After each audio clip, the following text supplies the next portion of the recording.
We're Um, older than Jesus, but this is a brand new episode of Richard Island. yeah, baby, Richard Island. Hey, everyone, I'm Anthony. I'm Chad. We are here to rate magic cards. And what we do here on Richard Island is a very specific way of rating magic cards. We do it one at a time. Yeah, we give every card its due respect, its proper treatment and handling. We welcome all cards to the island with love, but then we judge them harshly. Today on Richard Island, we are going to be opening the 36th chamber. We are going to be bringing you Ooh. another card. It's going on the list. The 36th card that we are rating on Richard Island is Arrogant Worm from Ye- Friday. This is specifically the Friday Night Magic '06 printing of it. mhm. Arrogant Worm is a green creature, 4/4, costs 3 uncolored and 2 green to cast. Its creature type is Worm. It has Trample, a Madness cost of 2 uncolored and 1 green. Just so that you know, if you're not familiar with Madness, if you discard this card, you may cast it for its Madness cost instead of putting it into your graveyard. And the flavor text on the card reads, "It's hard to be humble when the whole world is bite size." And the illustration is by John Avon or John Avon. I don't know how to pronounce that. Jonavon sounds very fancy. I like Mhm. that. Even though it's probably Avon, but yeah, Jonavon, thank you for that art. Um, and as per usual, starting with that top, starting with that name, Arrogant Arrogant Worm. Worm. How's that make you feel, Chad? How's that hit you? It's fine. I do like the idea that it is a creature that is arrogant. Like it's cocksure. It's full of itself. It's very, very confident. Perhaps too confident. Yeah. Okay, this is what I kind of wonder too. And when it comes to, arrogance and say something like a creature like a worm, sometimes I feel like what is it, anthropomorphize? Is that Hmm. the correct thing? Yeah. These things. So I wasn't sure if a worm is feeling arrogant or we call it an arrogant worm because of its behavior, Hmm. right? That if it did have feelings would appear to be an arrogant type of behavior. I don't know. Hmm. So what do you I think? Do you think this worm is actually arrogant, or do you think that's us just projecting?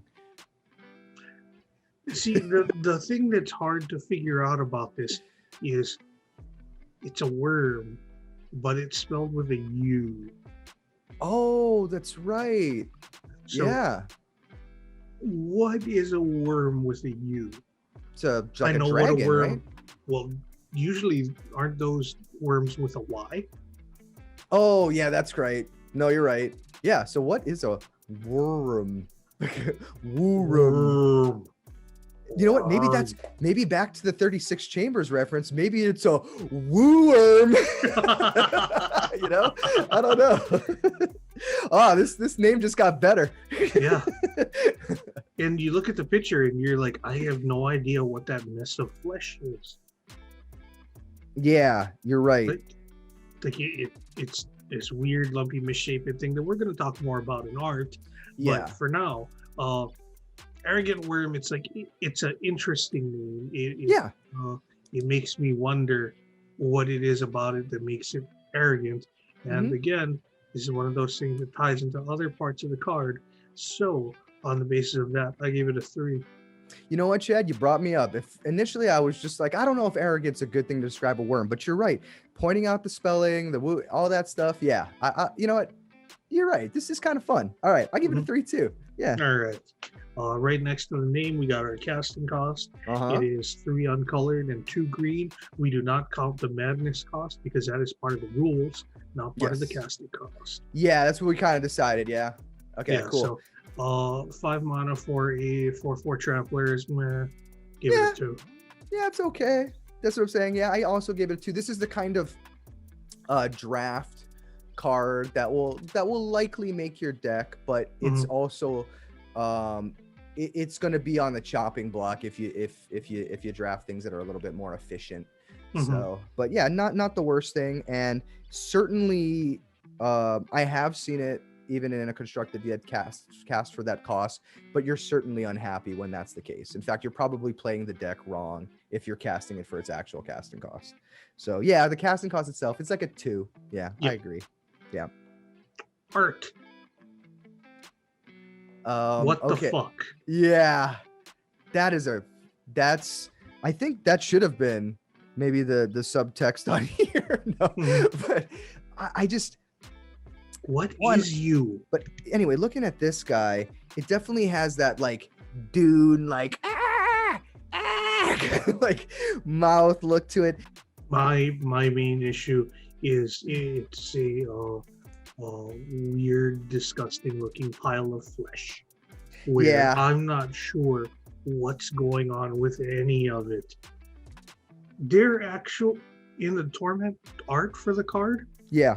that stupid branch that we don't like because it's blocking part of the worm wasn't there. What? They added the branch later. They added the branch. Yeah, they specifically made the art worse. Dude, I gave this art a 1. I just don't like it. Yeah. Don't like it. 1. Type. Type. It's a creature. We generally don't like those. I am gonna start giving creatures a little bit of love because they're necessary. Hmm. Its type is not a detriment. That's kind of why I thought of it in the 3 range. I don't think the worm is a particularly well supported type of creature. Yeah, it's not. And personally, my view on madness cards is they all feel like they should be sorceries to me. I gave it a 2 because like that's where I start out with all creatures. Yeah. Two is like you're not doing great, but I mean there's nothing actively wrong with you. Let's go into rarity. Uncommon. Is it? I thought it was common. I might be wrong. Chad, where did you end up on the rarity? I'm lost now. 2. 2. All right, I'm jumping in with you. I think it's fine. It's fine. I don't see anything wrong with it. And also, technically, the rarity of Friday Night Magic cards is one of those things where it's like there's no real way to judge.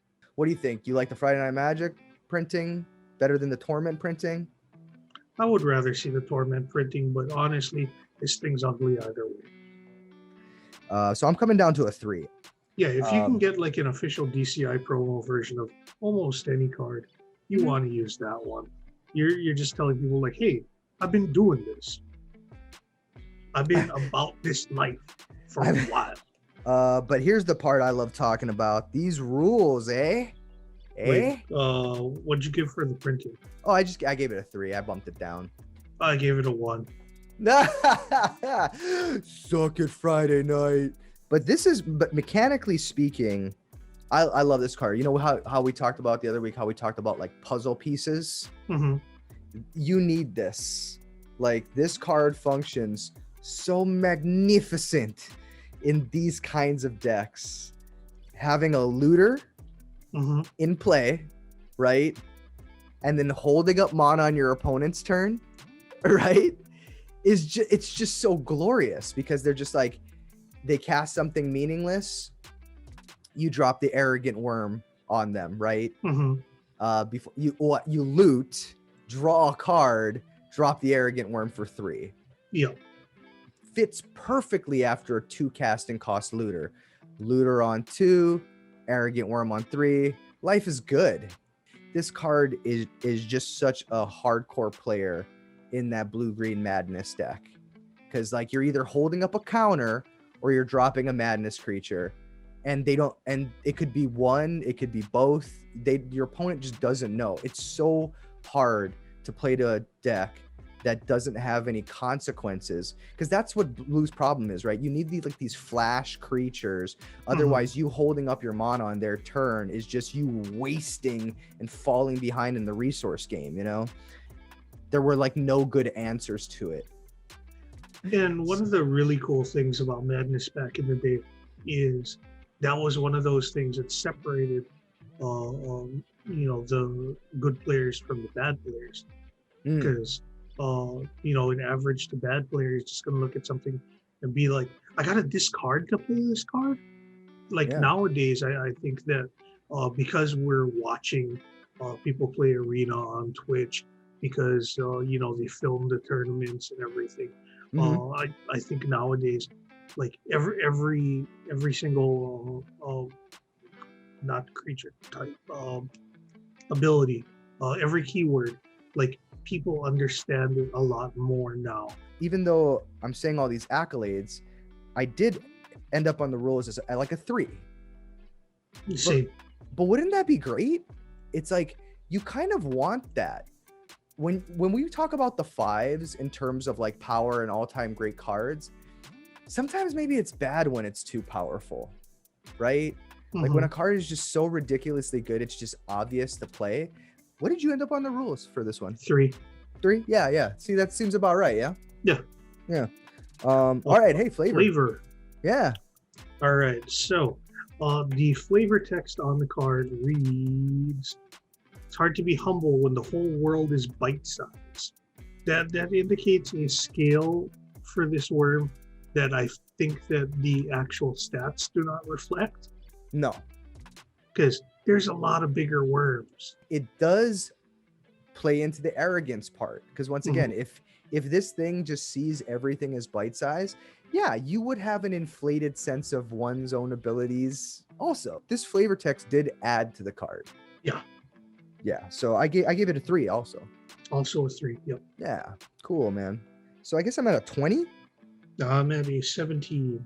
This is the either not as good as you thought it was, but it's still fine, or it's something that you thought was kind of janky, but is actually kind of cool under the right circumstances. Right. Yeah, an arrogant worm is in there, right? Yeah, It's arrogant worm, I would think right above that, right under Phyrexia's core. That's where my first instinct is. All right, yeah, you know what? I'm with you on that one. I'm definitely All right. with you on that one. So if that is the case, we are going to place Arrogant Worm from Friday Night Magic 06 at the number 18 spot on the list. So Shazam! right in the middle. Let's get a little preview of what might be to come after this episode. This next week, we are also going to be dealing with a card that's been reprinted a bunch of times, and we're going to be dealing with a fairly unique set version of it. From Dual Decks, Zendikar versus Eldrazi. We're going to talk about Retreat to Kazandu. All right, cool. Well, anyway, thanks, guys. Just want to remind everyone, just a little like friendly reminder out there, just like, hey, if you watch this episode and you're hearing this, give us a subscribe. Yeah, exactly. Click the subscribe, click the like. All right, guys. So thanks for watching this episode. Tune in next week. Have a good one. Thanks. Peace out. Love you. On Voyage.